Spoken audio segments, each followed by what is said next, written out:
Study IQ IAS, अब तैयारी हुई अफोर्डेबल।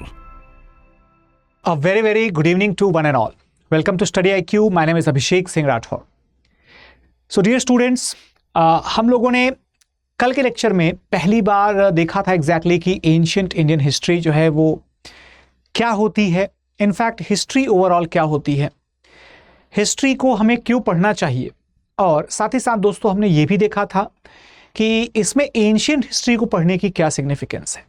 ठीक है, लेकिन आज हम लोग अपना पहला चैप्टर स्टार्ट करेंगे फर्स्ट लेक्चर के साथ RS शर्मा में। And in this first lecture we will be talking about the various facets of the Indian historiography, यानी कि भारत की हिस्ट्री को पढ़ने के अलग अलग तरीके, अलग अलग स्कूल्स ऑफ थॉट जो हैं वो कौन कौन से हैं। दोस्तों ये लेक्चर जो है आपको अवेलेबल हो जाएगा मेरे टेलीग्राम चैनल पर, तो आप इसको प्राप्त कर सकते हैं टेलीग्राम चैनल से। एंड इन केस अगर आपने अभी तक ये चैनल ज्वाइन नहीं किया हुआ है तो इसको फटाफट से ज्वाइन कर लीजिए। All the contents etcetera would be available here itself. ठीक है दोस्तों, इसके साथ साथ दोस्तों आप जुड़ सकते हैं हमारे 21 अक्टूबर से स्टार्ट होने वाले बैचेस से, जो कि बेसिकली 2025 के प्रीलिम्स को टारगेट करते हुए हमारी लास्ट बैच है। It is going to help you a lot in succeed in the prelims examination. Well दोस्तों, बात करते हैं सबसे पहले chronology of the ancient history के बारे में। ठीक है, देखिए सबसे पहली चीज दोस्तों जब हम बात करते हैं क्रोनोलॉजी की तो कुछ बेसिक चीजें हमें समझनी है। क्रोनोलॉजी एग्जैक्टली क्या है? क्रोनोलॉजी एग्जैक्टली एक टाइम स्केल है, ठीक है ना। इस टाइम स्केल को जब हम कहते हैं दोस्तों तो आपको मैं इस तरीके से ड्रॉ करके बता देता हूं, ठीक है। And here we will start it with what? We will start with the stone age. Chronology subject को समझने का एक आसान तरीका है। इसमें टाइम इमेमोरियल से स्टार्ट करके और जब तक कि ह्यूमन सिविलाइजेशन सेटल्ड नहीं हो गई तब तक के समय को हम लोग अलग तरीके से पढ़ते हैं। जब ह्यूमन सिविलाइजेशन सेटल्ड हो जाती है और उन्होंने कुछ सिंबल्स डेवलप कर लिए अपने आप को एक्सप्रेस करने के लिए, उन्होंने कुछ मेथड्स डेवलप कर लिए, उन्होंने सेटल्ड लाइफ जीनी शुरू कर दी और सिविलाइजेशनल फीचर्स डेवलप कर लिए, तब दोस्तों उसे हम अलग तरीके से स्टडी करते हैं। एंड जब ये सारी चीज़ें हमारे पास एविडेंशियल तौर पर अवेलेबल हो गई, रिटन और साथ ही साथ मटीरियल एविडेंसेस, आर्कियोलॉजिकल एविडेंसेस दोनों तरह से अवेलेबल हो गए, then we study it differently. तो इस हिसाब से दोस्तों हिस्ट्री जो है, एंशियंट हिस्ट्री जो है, इसे हम 3 हिस्सों में डिवाइड कर सकते हैं। पहला हिस्सा कहलाता है प्री हिस्ट्री, ठीक है, यानी कि दोस्तों इसमें आपके लिए ओनली आर्कियोलॉजिकल सोर्सेस जो हैं अवेलेबल हैं। और दूसरा हिस्सा जो है दोस्तों ये कहलाता है आपका प्रोटो हिस्ट्री। प्रोटो हिस्ट्री में आपके पास जो है आर्कियोलॉजिकल सोर्सेस तो हैं ही, प्लस आपके पास रिटन एविडेंसेस भी हैं, बट जो रिटन एविडेंसेस हैं ये डेसिफर नहीं होते, यानी कि इनका मतलब जो है वो पूरी तरीके से पता नहीं होता। And the third one is basically the historical timeline or the historical era. ठीक है, इसमें दोस्तों आपके पास अलग अलग तरीके के एविडेंसेस होते हैं। अलग अलग तरीके के एविडेंसेस में आपको रिटन एविडेंसेस तो मिलते ही हैं, ठीक है दोस्तों।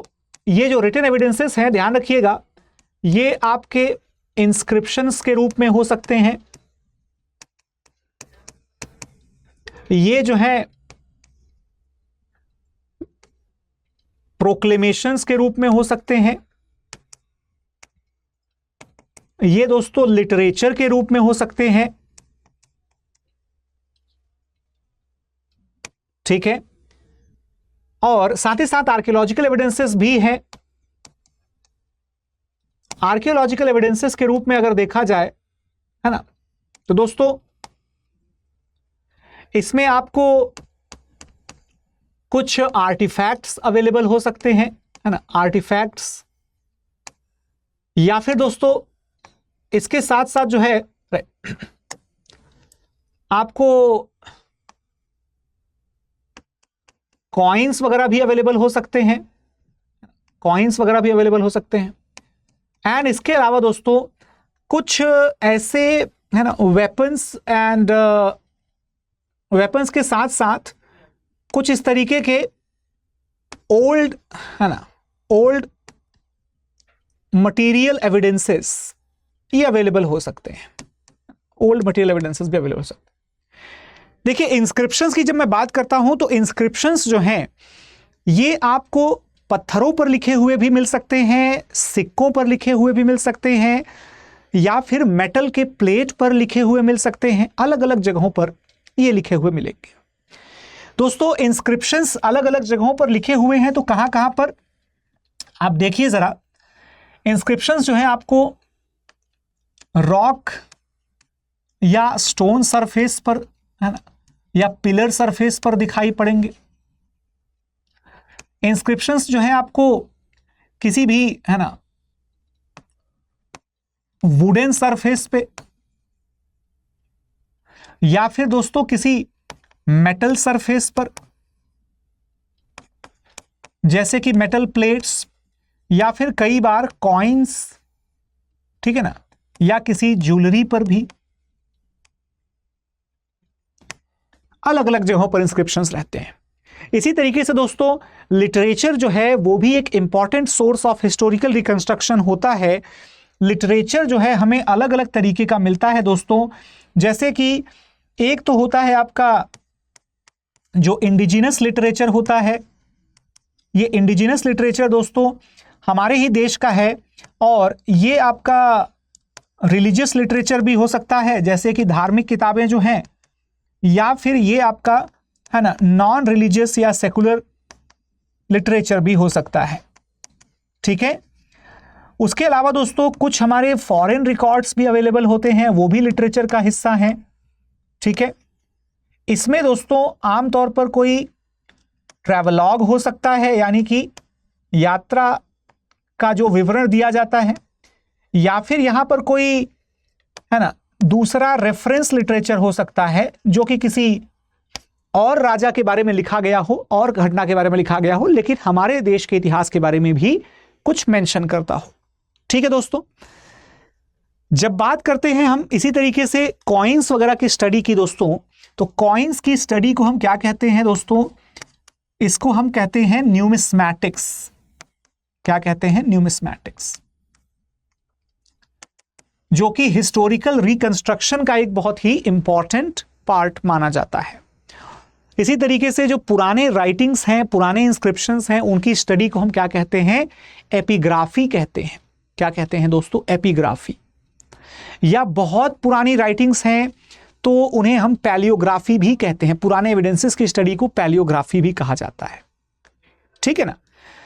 तो दोस्तों ये सब अलग अलग तरीके से हिस्ट्री के रिकंस्ट्रक्शन में हमें हेल्प करते हैं। अब सवाल ये उठता है कि हिस्ट्री के इस रिकंस्ट्रक्शन के बाद जो टाइमलाइन बनती है वो किस तरीके से बनती है? तो दोस्तों टाइमलाइन के तौर पर अगर मैं आपसे बताऊं कि सबसे शुरुआत जो है वो किससे होती है? स्टोन एज से होती है। सो सिंस द बिगिनिंग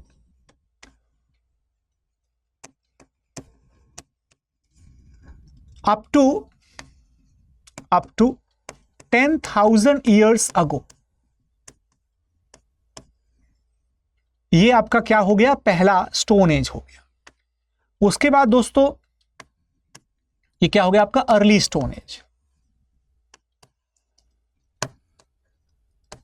उसके बाद फिर आता है आपका मीसोलिथिक एज। इसको हम क्या बोलते हैं? पैलियोलिथिक बोलते हैं। फिर आता है आपका मीसोलिथिक एज। दोस्तों मीसोलिथिक एज जो है ये एग्जैक्टली एग्जिस्ट करता है समवॉट अराउंड 8,000 ईयर्स से लेकर के, है ना, या आज से लगभग 10,000 साल से लेकर के 8,000 साल पहले तक ये एग्जिस्ट करता है। इसी तरीके से दोस्तों जब हम बात करते हैं neolithic and then after the chalcolithic, ये एग्जिस्ट करता है आज से लगभग 7,000 साल पहले से लेकर के 5,000 साल पहले तक, ठीक है ना। और दोस्तों जब हम बात करते हैं चाल्कोलिथिक एज की, ये लगभग 5,000 साल पहले से लेकर के 3,000 साल पहले तक एग्जिस्ट करता था।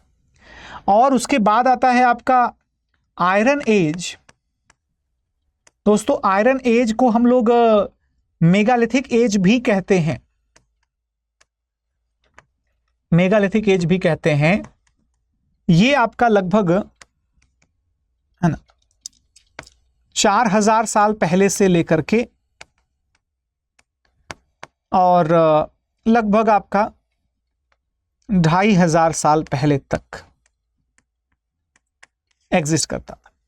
अब सवाल ये उठता है कि आज से इतना साल पहले एग्जिस्ट करता था, लेकिन क्या कोई ऐसा कॉमन टाइम स्केल है क्या, कोई ऐसा कॉमन पॉइंट ऑफ रेफरेंस है क्या जिसकी मदद से हम आज के टाइम को और आज से पहले के टाइम को कंसीडर कर सकें?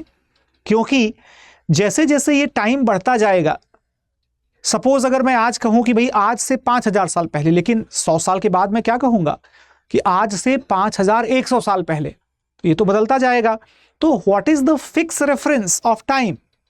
तो दोस्तों in order to calculate the chronological sequence, ठीक है ना, so to calculate the chronological sequence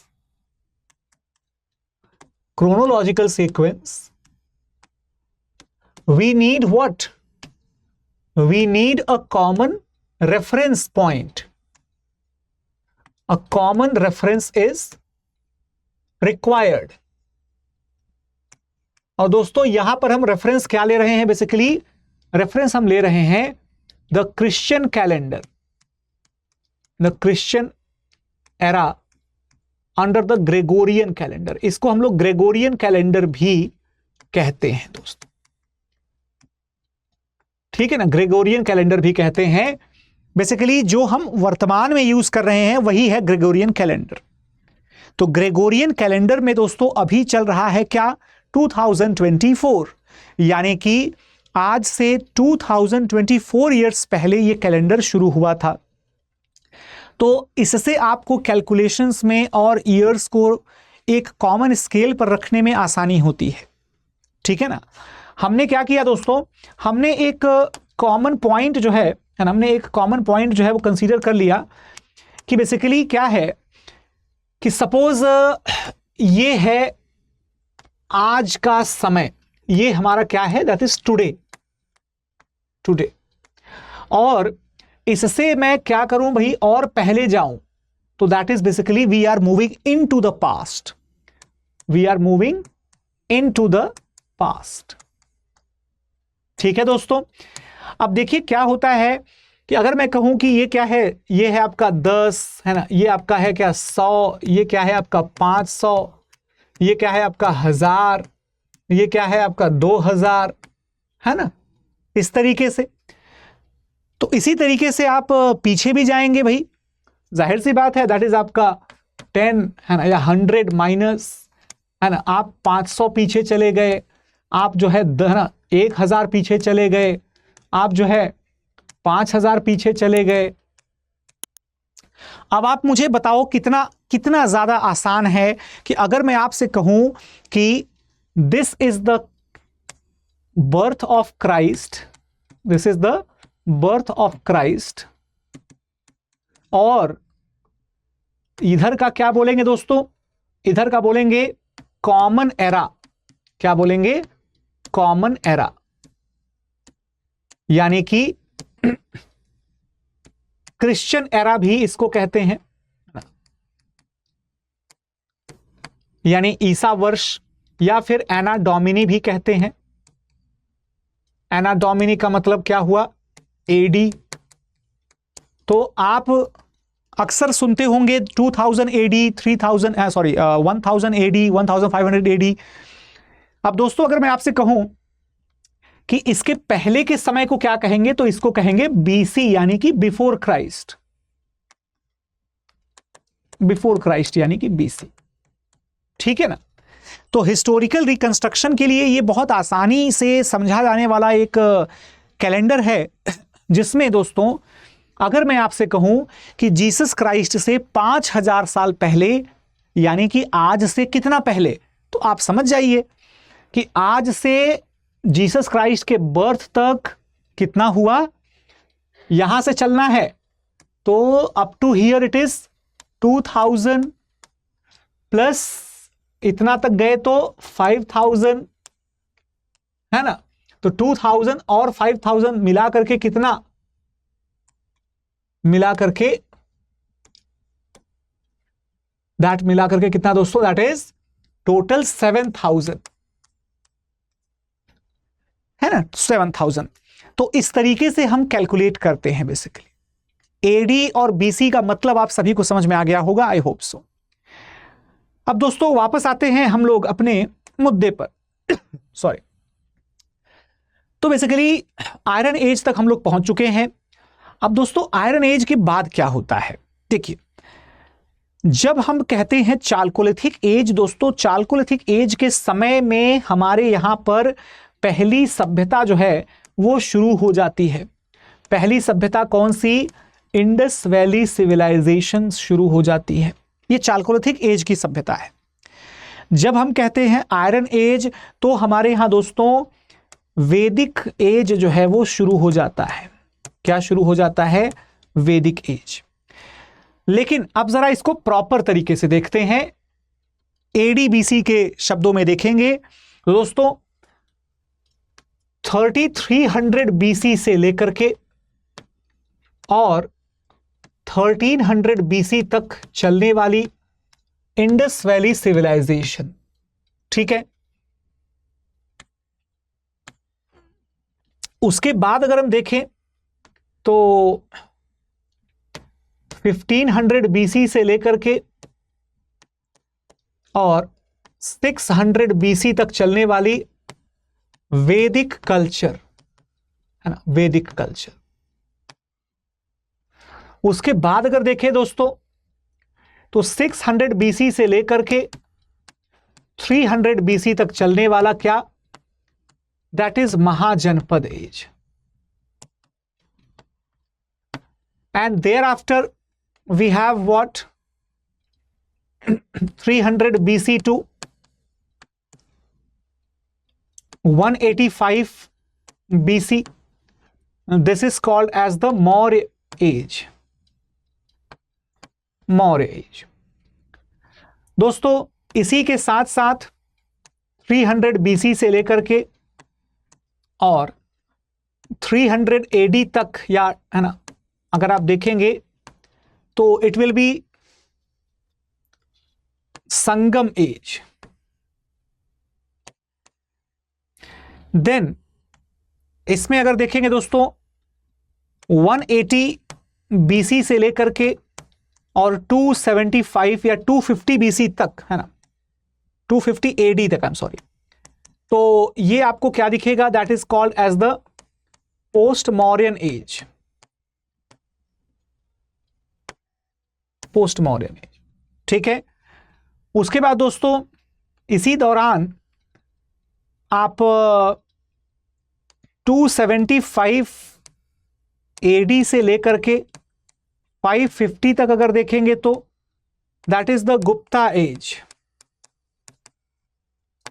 और लगभग वही समय रहता है 250 एडी से और 500 तक अगर आप देखते हैं दोस्तों, that is the Vakataka as. और उसके बाद दोस्तों 550 से लेकर के और 750 तक आप देखेंगे तो that is the post Gupta age. And the post Gupta age that was in the northern and southern India. ठीक है ना, ये टाइमलाइन जो है आप लोगों को काफी ज्यादा हेल्पफुल साबित होगी जब आप स्टडी करेंगे दोस्तों एंशिएंट हिस्ट्री के अलग अलग पार्ट्स को। ठीक है ना, so that is basically the timeline that you need to understand, the chronology that you need to understand now। अब अगर बात करें दोस्तों historiographic schools of the Indian history, तो अलग अलग हिस्टोरियोग्राफिक स्कूल्स हमें नजर आते हैं। ये चारों हिस्टोरियोग्राफिक स्कूल्स बहुत इंपॉर्टेंट हैं, इनके ऊपर ध्यान देना है दोस्तों। जब बात करते हैं सबसे ज्यादा इंपॉर्टेंट हिस्टोरियोग्राफिक स्कूल्स की, तो सबसे पहले नंबर पर आता है कॉलोनियल स्कूल, जो कि इंडिया के हिस्ट्री को पढ़ने के लिए सबसे बेसिक स्कूल माना जाता है। ऐसा क्यों भला? ऐसा इसलिए क्योंकि जब ब्रिटिश लोगों को भारत में पहली बार एक रूलिंग अथॉरिटी मिलती है ना, ब्रिटिश लोगों को पहली बार जो है दोस्तों जब रूलिंग अथॉरिटी मिलती है, वो भी कहां पर, वो भी जो है बंगाल में, ट्रीटी ऑफ इलाहाबाद 1765 से। ठीक है दोस्तों, तो उसके बाद क्या होता है, उसके बाद ब्रिटिश लोगों को जरूरत पड़ती है कि वो लोकल कल्चर, कस्टम्स, रिचुअल्स को समझें, जाने और उसके हिसाब से आम जनता के साथ थोड़ा सा है ना कोऑपरेट करके या थोड़ा सा उनका कोऑपरेशन प्राप्त करके अपना रूल करें। लेकिन इस काम के लिए they needed the dedicated organisations, जिसके तहत दोस्तों इन्होंने क्या किया, जिसके तहत इन्होंने बेसिकली एशियाटिक सोसाइटी है ना, एशियाटिक सोसाइटीज की स्थापना करवाई। ठीक है, एशियाटिक सोसाइटीज की स्थापना करवाई। दोस्तों ये जो एशियाटिक सोसाइटीज हैं, ध्यान रखिएगा, ये 1784 में कलकत्ता में, ठीक है, उसके बाद मेरे ख्याल से 1806 में ये मद्रास में और 23 में जो है बॉम्बे में भी स्टैब्लिश होती हैं, लंदन में भी स्टैब्लिश होती हैं। तो कुल मिलाकर के we do not need to by heart the years, but we need to remember the sequence. तो basically Calcutta and later in Madras, Bombay and London, Bombay and London.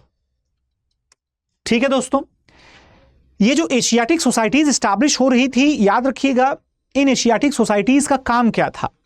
इन्होंने बेसिकली कुछ प्राइमरी इंडियन टेक्स्ट्स को ट्रांसलेट करने का काम किया था। जैसे कि दोस्तों आप देखेंगे कि 1776 में सबसे पहले जो है, जब एशियाटिक सोसाइटी बनी भी नहीं थी, उसी वक्त जो है मनुस्मृति का ट्रांसलेशन किया गया था, है ना, मनुस्मृति का ट्रांसलेशन किया गया था as the code of Gentoo laws, a code of Gentoo laws. दोस्तों ये ट्रांसलेशन क्यों जरूरी था? क्योंकि ये समझिए जरा कि जब हम बात करते हैं 1773 के रेगुलेटिंग एक्ट की, तो उन्होंने एक जुडिशियल सिस्टम प्रोवाइड किया था भारत में, उन इलाकों में जहां पर ईस्ट इंडिया कंपनी का रूल था। अब उस रूल के अकॉर्डिंग जब बात आती है सिविल मैटर्स की, तो सिविल मैटर्स में हिंदूज का और मुस्लिम्स का अलग अलग रिलीजियस लॉ एप्लीकेबल होगा। अब मुस्लिम्स के लिए तो उस समय औरंगजेब के ज़माने में लिखी गई, है ना, बुक्स जो हैं वो काफ़ी ज़्यादा थी और अवेलेबल थी रेडीली। ठीक है ना, जैसे कि फतवाए आलमगीरी। तो फतवाए आलमगीरी जो है वो मोहम्मदन सिविल लॉज को एक स्ट्रॉन्ग बेस प्रोवाइड करता था। लेकिन दोस्तों हिंदूज के केस में the books were in rarity, और ब्रिटिश लोगों के लिए इंटरप्रिटेशन करने वाले भी कम लोग थे। तो ऐसे में कुछ पंडित्स की मदद से क्या किया गया, मनुस्मृति को ट्रांसलेट करके और सिविलियन मामलों में इसे अप्लाई करना शुरू किया गया।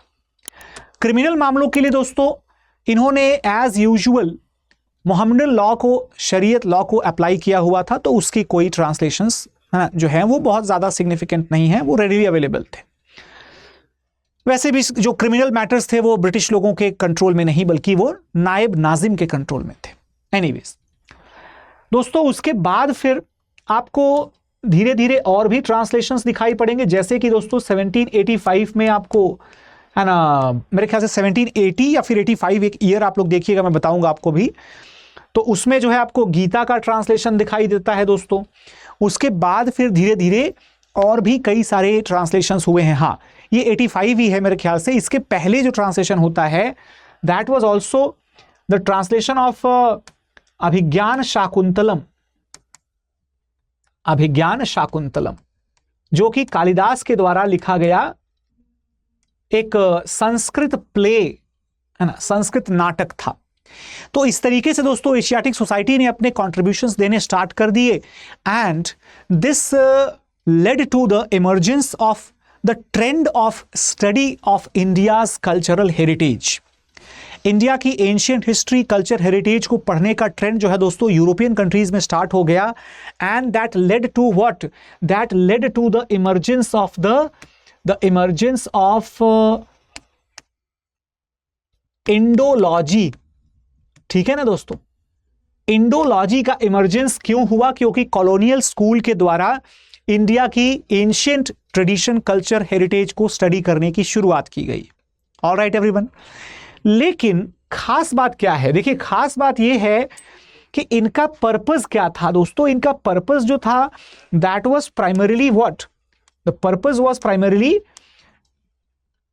है ना, purpose of the colonial school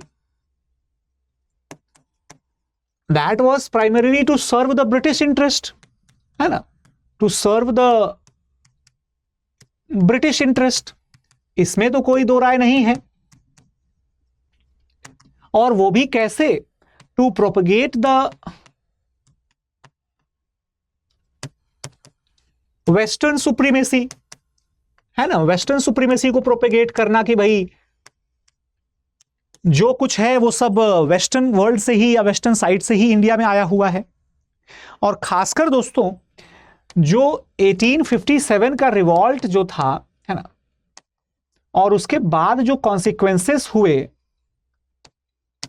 उसके चलते पूरी तरीके से जो डायरेक्ट रूल एस्टैब्लिश होता है ना, कॉन्सिक्वेंशियल क्राउन रूल, वो तो पूरी तरीके से हिस्ट्री की स्टडी को बदल देता है। Now what happened, the government became serious.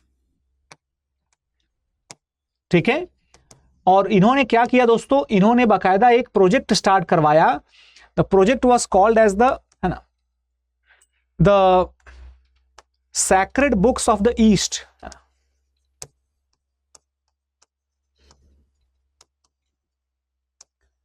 तो दोस्तों इस प्रोजेक्ट में बेसिकली क्या किया जाता है, इस प्रोजेक्ट में कुछ स्कॉलर्स का कंट्रीब्यूशन सबसे इंपॉर्टेंट है। जैसे कि दोस्तों यहां पर जो है फ्रेडरिक मैक्समुलर का बहुत ज्यादा, है ना, नाम आता है।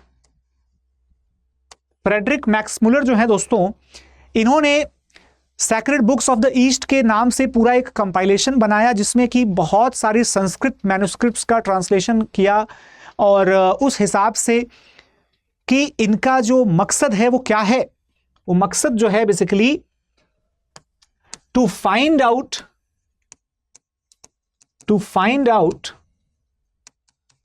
The flaws in the Indian religious principles. ठीक है, तो जो जो इनको लगा, जहां जहां पर उन्होंने जिस हिसाब से ट्रांसलेट किया, वो हाईलाइट किस बात को रखा, हाईलाइट बात को उन्होंने ये रखा कि भाई भारत की जो सोशियो रिलीजियस फैब्रिक है ना, वो कैसी है, वो कैसी है दोस्तों, डिस्क्रिमिनेटरी है। वो कैसी है, वो डेस्पोटिक है ना, डेस्पोटिक है, या फिर वो कैसा है, डिविजिव है,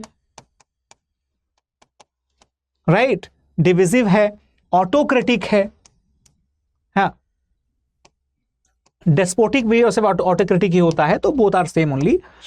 तो ये सारी चीजें एक तरीके से मैक्स मुलर के ट्रांसलेटेड वर्जन ऑफ हिस्ट्री में जो भर भर के रखी गई थी, और लगभग इसी आइडियोलॉजी को फॉलो करते हुए आगे बढ़ाया किसने? आगे बढ़ाया दोस्तों Vincent Arthur Smith, VA. Smith, इन्होंने। अब ये स्मिथ जो है दोस्तों, इन्होंने क्या किया?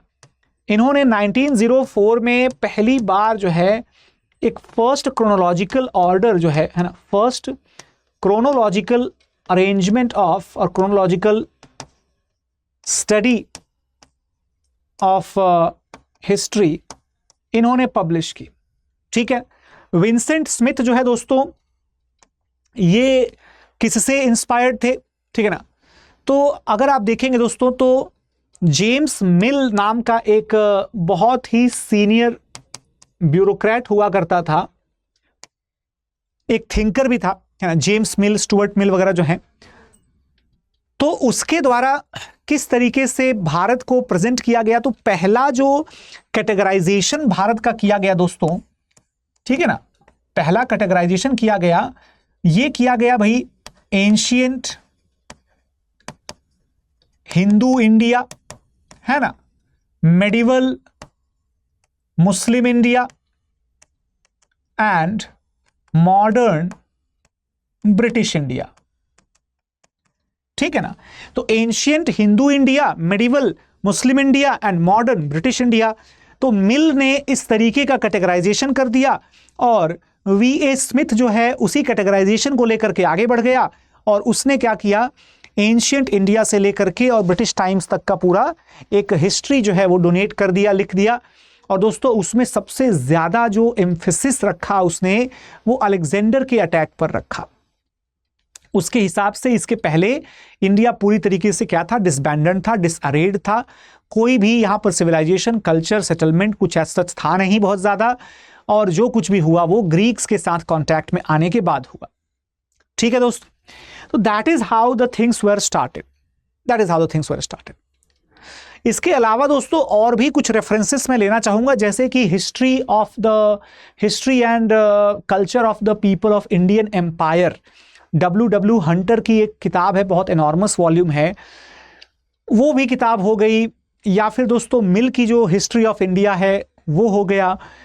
These were the works which were done, but they were all the reflection of the colonial historiography, जो कि सिर्फ और सिर्फ कॉलोनियल सुप्रीमेसी को प्रोपेगेट करने के लिए अलग अलग फैलेसीज पर इन्होंने ज़्यादा प्रेशराइज रखा। जैसे कि भारत के जो सिविलाइजेशन मेकर्स थे उस समय, आर्यों को उन्होंने ये बताया कि they are from the foreign, they are from the outside, ना यूरोपियन ओरिजिन और sometimes Mediterranean origin, central Asian origin, अलग अलग तरीके की थियोरीज उन्होंने पोस्टुलेट की। ठीक है ना, आर्यंस वर्सेस द्रविडियंस, या है ना, जो इंडिया के अपर कास्ट एलिट्स हैं, they are not the original inhabitants of the land, इस तरीके की हाइपोथेसिस जो है दोस्तों, ये सब कुछ कॉलोनियल स्कूल का ही रहता है। ठीक है ना। नाउ अब अगर बात करें तो जाहिर सी बात है कि कॉलोनियल स्कूल पूरी तरीके से डिविजिव नेचर का था, डिवाइड क्रिएट कर रहा था लोगों के बीच में। इसका आंसर कैसे दिया जाएगा दोस्तों? आंसर दिया जाएगा इसका by the nationalist school. Nationalist school में दोस्तों इन्होंने इंडिया को, या इंडिया के पॉलिटिकल पास्ट को रिक्रिएट और रीएस्टैब्लिश करने की कोशिश की। ठीक है, see the British were claiming कि भाई इंडिया ब्रिटिश लोगों के आने से पहले पॉलिटिकली तो कभी इंटीग्रेटेड था ही नहीं। तो ऐसे में this became a common responsibility of the Indian historians, certain group of Indian historians, जो कि नेशनलिस्ट हिस्टोरियोग्राफी को प्रमोट करेंगे और जो ये बताएंगे कि भारत में पहले भी हिस्टोरिकल कंसाइंस था, भारत में पहले भी रिपब्लिक्स एग्जिस्ट करते थे, और इतना ही नहीं दोस्तों, भारत में पहले भी जो है एक सीक्वेंशियल और इवॉल्व्ड सिविलाइजेशन जो है हमेशा से रहती है। ठीक है ना। तो ऐसे में दोस्तों किसका किसका नाम आता है? ऐसे में बहुत सारे हिस्टोरियंस का नाम आता है। स्पेशली अगर इसमें आप देखेंगे, अगर आप इसमें देखेंगे तो you will find the names like Rajendra Lal, या फिर बेसिकली आपके R.G. भंडारकर हो गए, है ना, राजेंद्र लाल हो गए, आरजी भंडारकर हो गए,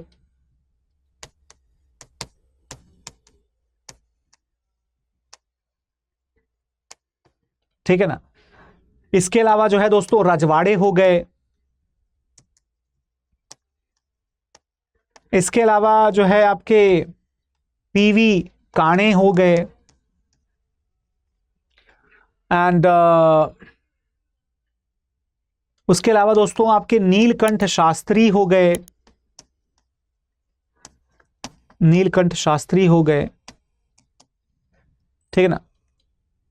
इसके अलावा दोस्तों आपके यूएन घोष हो गए, है ना, यूएन घोष हो गए या यूएन घोषाल, राइट।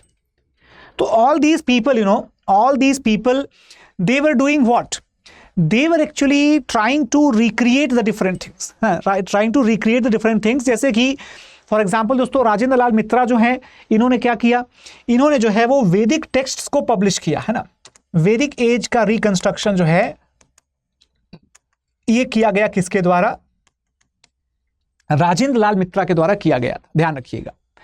इनके हिसाब से जो है दोस्तों इन्होंने काफ़ी सारी चीज़ें इस्टेब्लिश की। इनफैक्ट राजेंद्र लाल मित्रा जो हैं ये एक इस लेवल के स्कॉलर थे जिन्होंने सबसे पहली बार इस्टेब्लिश किया कि आपके आर्यंस की डाइटरी हैबिट्स को लेकर के जो डाउट था, खासकर जो एलिटिस्ट कास्ट एलिटिस्ट वगैरह जो थे, अलग अलग तरीके के दावे करते थे, तो उसको लेकर के इन्होंने जो है वो कुछ हाइपोथेसिस को साबित किया कि भाई बीफ वगैरह भी जो है वो आर्य लोग कंज्यूम करते थे इस तरीके के, है ना दोस्तों। वहीं पर आरजी भंडारकर जो हैं, R G Bhandarkar was extremely important historian जो कि क्या करते हैं, जिन्होंने दोस्तों सातवाहन के हिस्ट्री को रिकंस्ट्रक्ट करने में काफी इंपॉर्टेंट रोल किया, है ना। सातवाहन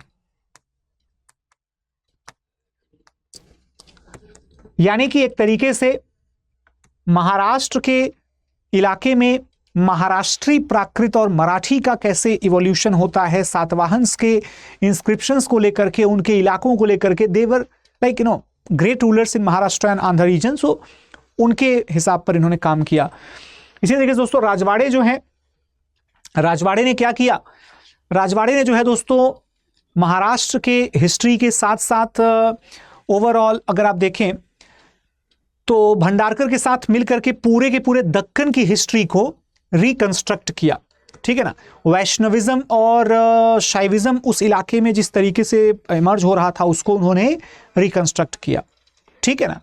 साथ ही साथ दोस्तों आपके पीवी काणे जो हैं ये एक्चुअल में एक संस्कृतिस्ट हुआ करते थे, एंड इन्होंने क्या किया, इन्होंने संस्कृत मैन्युस्क्रिप्ट्स जो है पूरे महाराष्ट्र से कलेक्ट किए और इन्होंने कस्टम्स और रिचुअल्स को लेकर के ज़बरदस्त स्टडी और रिसर्च किया, एंड इन्होंने ये भी बताया कि भारत में पहले किस तरीके से कस्टम्स को लेकर के एक स्ट्रीमलाइंड मेथड फॉलो किया जाता था, और भारत में रिटन लॉ वो काफ़ी पहले से मौजूद था। उन्होंने श्लोक्स वगैरह भी जो है रेफर किए साथ के साथ, और साथ ही साथ दोस्तों इन्होंने ये भी बताया कि मैरिज से लेकर के और अलग अलग स्टेजेस ऑफ लाइफ तक जो 16 संस्कार हैं, हर एक संस्कार का एक रिटन मेथड होता है, एक रिटन प्रैक्टिस होती है। मतलब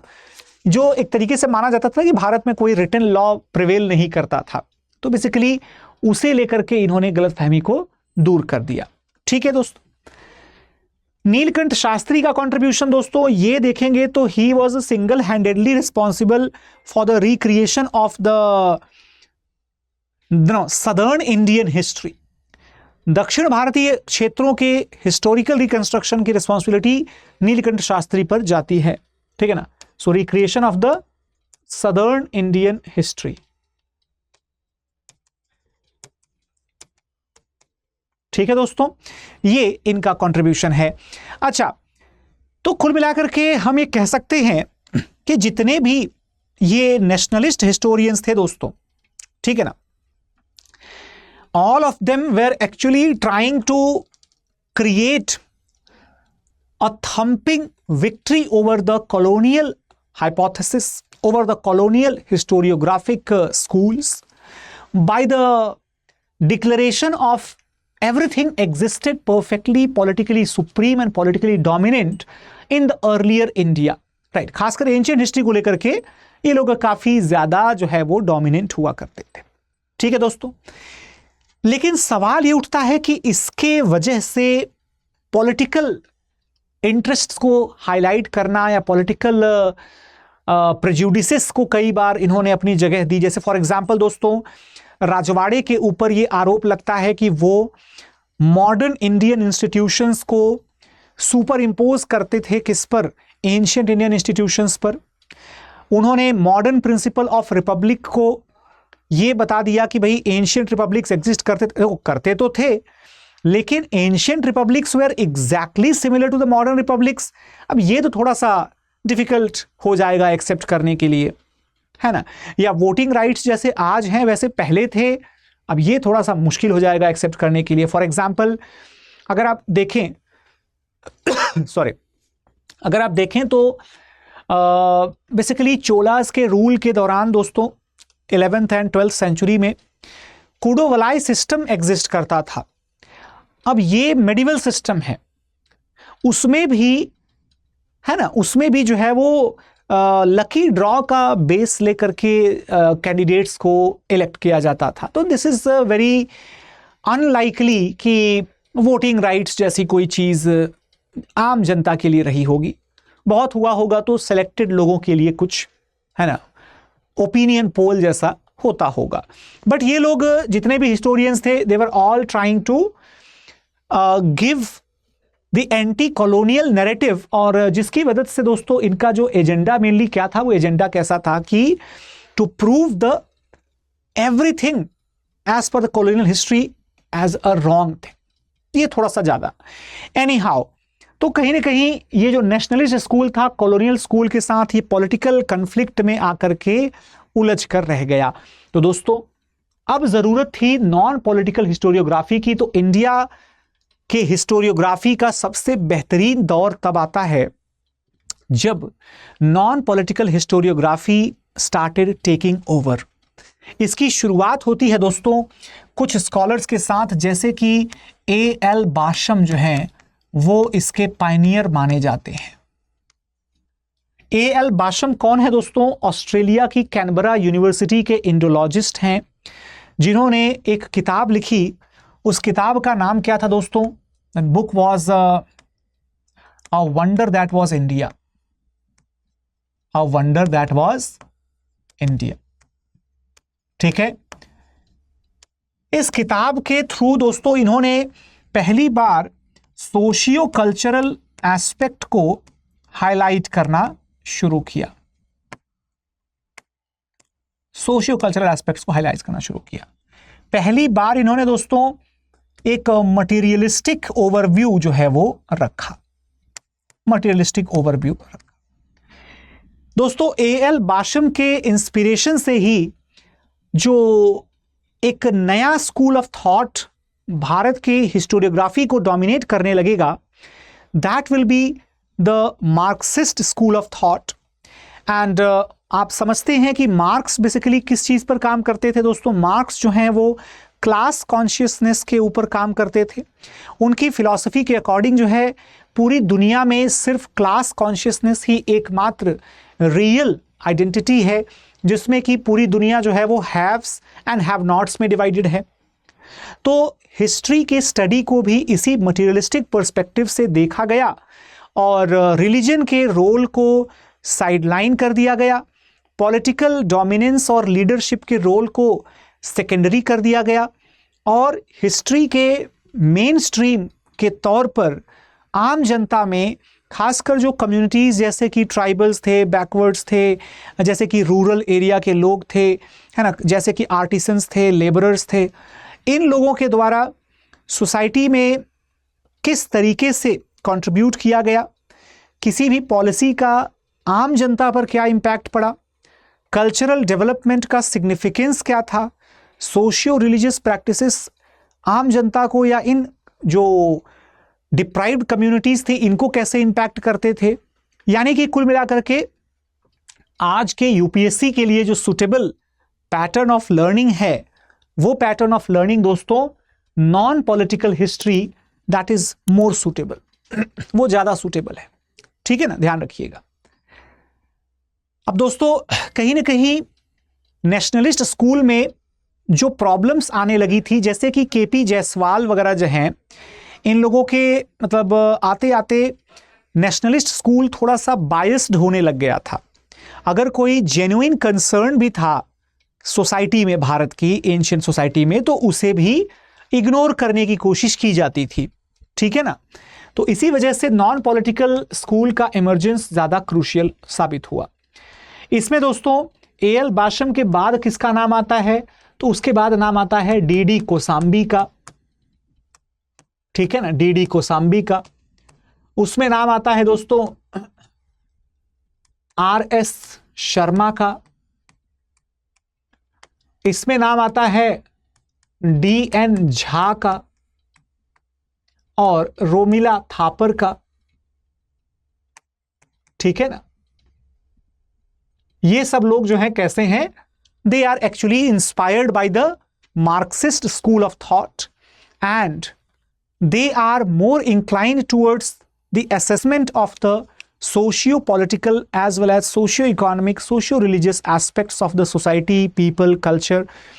Not only the political details, but the socio-cultural details. They are more important. इसी वजह से आर एस शर्मा जो है उनकी किताब यूपीएससी के लिए ज्यादा क्रूशियल है। फिर दोस्तों एक स्कूल ऑफ थॉट या एक हिस्टोरियोग्राफी स्कूल और डेवलप होता है, that's called the communal historiographic school. Communal historiographic school जो है ये दोस्तों एक्चुअल में 1980s या कहें कि जब 1970s में गवर्नमेंट ऑफ इंडिया के द्वारा हिस्टोरिकल राइटिंग्स को अपग्रेड करने के लिए एनसीईआरटी को प्रोजेक्ट्स दिए गए, जिसमें दोस्तों कुछ हिस्टोरियंस जो हैं, मार्क्सिस्ट स्कूल के हिस्टोरियंस जो हैं, है ना, इन लोगों को डोमिनेंट पोजीशंस पे रखा गया, जैसे कि आर एस शर्मा या बिपिन चंद्रा या जैसे कि रोमिला थापर या जैसे कि अर्जुन देव, इंदिरा देव। तो इसके काउंटर के रूप में एक alternative school of thought emerge होता है जिसको कि कम्युनल स्कूल ऑफ थॉट कहते हैं, जो कि वही पुराने ब्रिटिश क्लासिफिकेशन को लेकर के और उसे मॉडर्न पॉलिटिकल इंटरेस्ट्स के अकॉर्डिंग रीस्ट्रक्चर करने लग गया। कौन सा पुराना British classification? The same that ancient was Hindu, medieval was Muslim and modern was British। यही क्लासिफिकेशन लेकर के हिंदू हिस्टोरियोग्राफी या कुछ स्कॉलर्स जो हैं जैसे कि कॉर्नाड ईस्ट वगैरह जो हैं या फिर इसी तरीके से देवबंद के जो सपोर्टिंग स्कॉलर्स हैं, तो they also started considering the similar approaches in the writing of historiography. ठीक है दोस्तों, तो ओवरऑल हमें दिखाई पड़ता है कि काफ़ी सारे ऐसे डेवलपमेंट्स हैं। हालांकि दोस्तों देखिए, यहाँ पर समझने की ज़रूरत यह है कि ये लेफ्ट और राइट का मसला नहीं है। कम्युनल हिस्टोरियोग्राफी ज़रूरी नहीं कि सिर्फ और सिर्फ सिर्फ और सिर्फ राइट फ्रंट से या राइट विंग के थिंकर्स के द्वारा ही दिखाई दे। लेफ्ट विंग के थिंकर्स के द्वारा भी दिखाई दे सकती है, और राइट विंग के कुछ थिंकर्स भी या हिस्टोरियंस भी वो एक बेहतर अप्रोच ले सकते हैं टू कंस्ट्रक्ट और to reconstruct the best efforts of history. जैसे कि सबसे बेस्ट एग्जांपल दोस्तों आरसी मजूमदार, उन्होंने दोस्तों 11 वॉल्यूम्स जो हैं, पूरे के पूरे 11 वॉल्यूम्स में भारत की हिस्ट्री को एक तरीके से समराइज किया है, and that work remains of the seminal significance for the reconstruction of the history of India. ठीक है दोस्तों, तो ये सारी चीज़ें हम लोगों को पता होनी ज़रूरी है।